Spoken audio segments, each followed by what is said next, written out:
Hello and welcome, and today I want to have a look at what I think the current state of the war is, and to give one or two reflections on it. Now, the number one thing is, why are we even bothering to be interested in this war? Well, I think there's a very good reason. There's a better reason than there is in most cases, because of treaty obligations in 1994. The United Kingdom, the United States and Russia agreed to the territorial integrity of Ukraine in exchange for Ukraine getting rid of its nuclear weapons. If Ukraine had not got rid of its nuclear weapons, then it would never have been invaded. I don't think there's the slightest bit of doubt on that one. And as a result of this now thousands, tens of thousands of Ukrainian people have died. They've died because they didn't have the nuclear weapons that would have protected them. So that's the number one thing. I would like to think that in the future there may be other countries that want to get rid of their nuclear weapons, but are they going to do it after they've seen what happens? I very much doubt it. I always have believed that the greatest risk of nuclear confrontation was between India and Pakistan, and as far as I can see, there's absolutely no way whatsoever that any country will ever do this again, particularly when it's got a potentially aggressive neighbour which has shown its aggression through hundreds of years of its history and never gone back on it. So that would be the first thing. The second thing, of course, is we don't know where they would stop.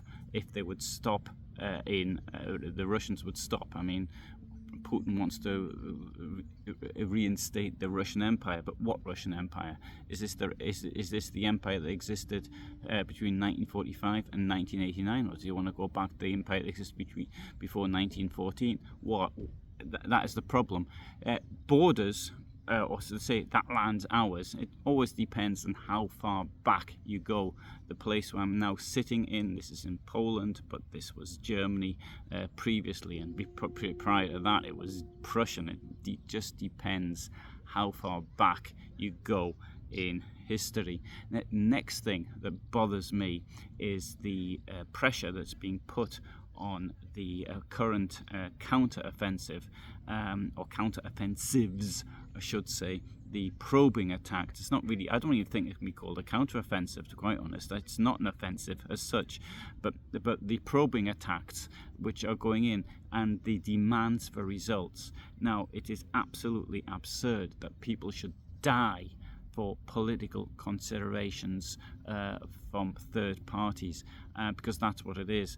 The Ukrainian army is being expected to advance in conditions where it doesn't have the equipment.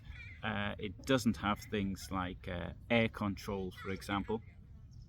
And I understand that the last time an American soldier died as a result of an aircraft attack, or a plane attack, was in the Korean War. There may have been those that died from helicopter attack, but I just can't think of any examples off the top of my head.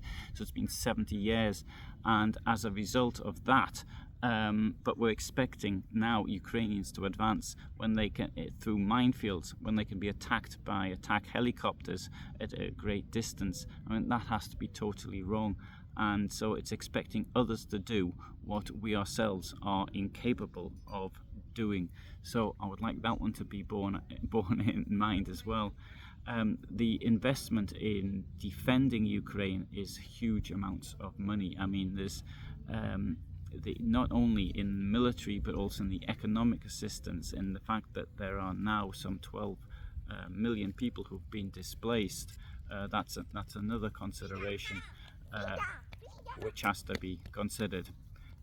So I think everything together here is people need to think of the victim of crime, and then to actually put that into some form of consideration. With Putin, we're dealing with somebody like a baddie out of a James Bond film.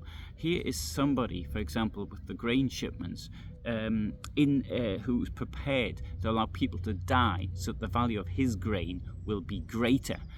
That is a bit like in the 1964 film Goldfinger, where Goldfinger was prepared to let hundreds of people die so that the value of his gold actually goes up. That's in the film, not the book. And the book is slightly different. But I can't think of any other better example of what type of person Putin is, to allow people to die of starvation so that the value of his grain increases. And what will he then do with that money?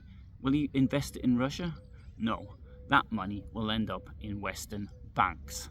And there we have the entire hypocrisy of the whole thing. Those that say that Putin is a great man for Russia. Well, how? By stealing from the country, from killing tens of thousands of Russian people or Russian soldiers in this war, not to mention those who were politically murdered previously. This is where the entire problem is. So there are my thoughts. I'd like people to think of the poor Ukrainian soldiers who are now having to go through minefields and to detecting these mines. The charitable organisation that I've worked for, we've seen mines from cluster bombs just lying around in built-up areas. To me, the risk of people losing their legs or something like that. I remember meeting someone in southern Ukraine who had lost his legs. It was pretty horrendous. So anyway, there's my thoughts for the moment. This behind me, this is the Oder River. I am sitting now at a place which is very close to the German border. German border from here is approximately 7-8 kilometers.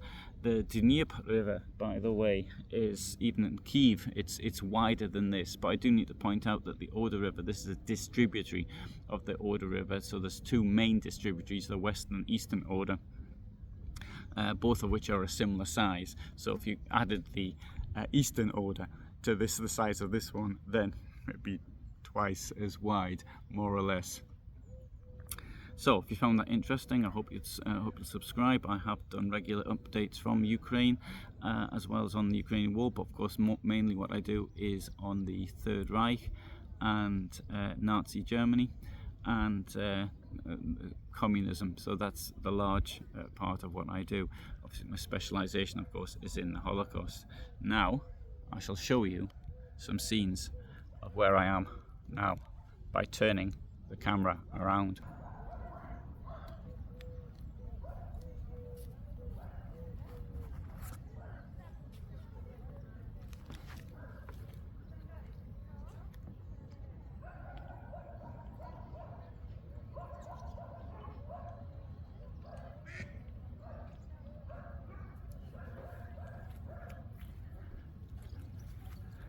And down there you can see the motorway bridge, which I'll be on before long, going into Germany.